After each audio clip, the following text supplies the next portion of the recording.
Nanti kita bahas juga bahwa untuk menghasilkan suatu konsepsi yang sehat adalah dimulai dari kita spermanya. Jadi sebenarnya topik ini tidak hanya untuk ibu-ibu, tapi sebenarnya calon ibu. Karena bukan sejak hamil, kalau kita dulu adalah persepsinya adalah bahwa untuk mencegah stunting itu dari dalam perut, sebenarnya sejak jauh sebelum itu, yaitu prakonsepsi dari calon benihnya.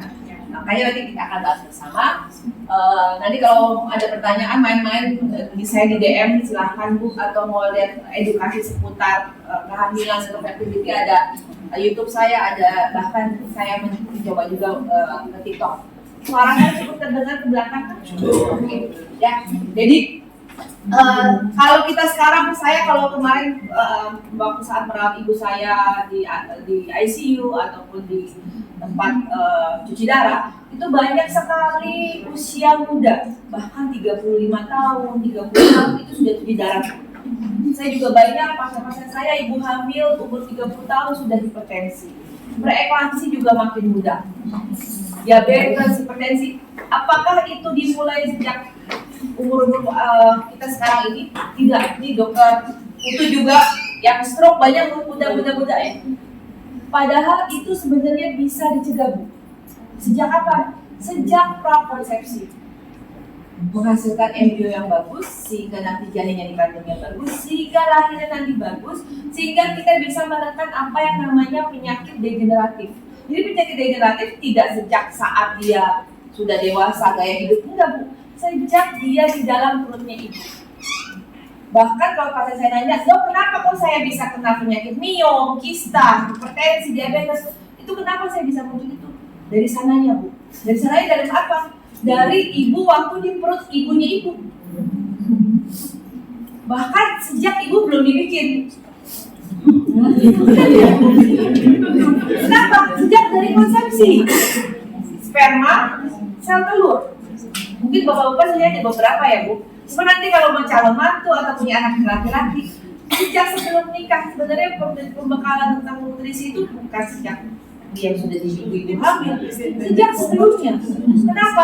Karena hipertensi, hiperemesis dari dalam yang uang muntah hebat berlebihan sampai dirawat, itu faktornya adalah faktor sperma, faktor plasenta. Hamil anggur juga salah satu kontribusinya adalah plasenta. Bahkan preeklampsi juga faktor sperma. Keguguran kontribusinya sperma. Jadi kalau ya udah istri saya saja dok, saya kebetulan dokter fertility, jadi yang ada kesulitan untuk memperoleh keturunan dengan bayi tabung beberapa saya kerjakan juga di 2 center IVF. Itu salah satu faktornya adalah sperma. Bahkan kalau yang sekarang gaya hidup kita di Jakarta Timur, Bekasi, bahkan mikroplastik paling banyak di Jawa Barat ya Bu. Kenapa? Karena anginnya dari Bekasi sebenarnya. Kecil hujannya di Jawa Barat. Jadi artinya lingkungan kita penuh mikroplastik, penuh polusi. Jadi kalau saya nggak merokok dong, yakin kita aman-aman aja. Lingkungan kita luar biasa polusinya, luar biasa mikroplastiknya. Jadi kalau nggak kita secara sadar kita yang bisa kita kontrol apa Bu? Mulut. Sekarang teorinya dokter Eka juga banyak pasien-pasiennya adalah mulai aware makan gizinya. Jadi we what we eat. Semuanya apa? Saya juga sekarang banyak pasien-pasien saya kista, PCOS itu semuanya kontrol dari apa? Apakah obat? Tidak. Lifestyle, makanan kita. Justru apa yang muncul dari leluhur kita jadi lebih bagus. Jadi saya mengajak udah mulai minyaknya balik lagi ke minyak kelapa, makanannya yang real food, jangan banyak olahan, jauh lebih bagus. Jadi balik ke sana. Nanti mungkin ada ibu tentang kursus di WHJI bagaimana gizi yang pengolahan real food. Karena dokter Putu juga kalau di stroke adalah mencegah jangan sampai stroke berulang ya dok. Karena sekali stroke bisa 2 atau 3. Nah itu aku kontrol dari lifestyle makan. Jadi semua adalah bermula dari dalam perut bahkan sebelum dia di dalam slide.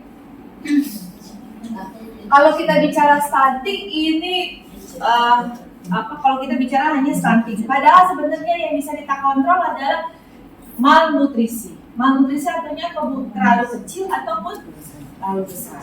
Kalau ada waham yang saya bilang waham ya. Karena susah menghilangkan mitos ini. Gedein aja di luar, betul nggak Bu? Jangan gede-gede dalam perut. Nanti susah lagi hidupnya. Percaya sama saya Bu. Lebih dari 20 tahun saya menangani persalinan. Mau kecil, mau gede, sama harusnya.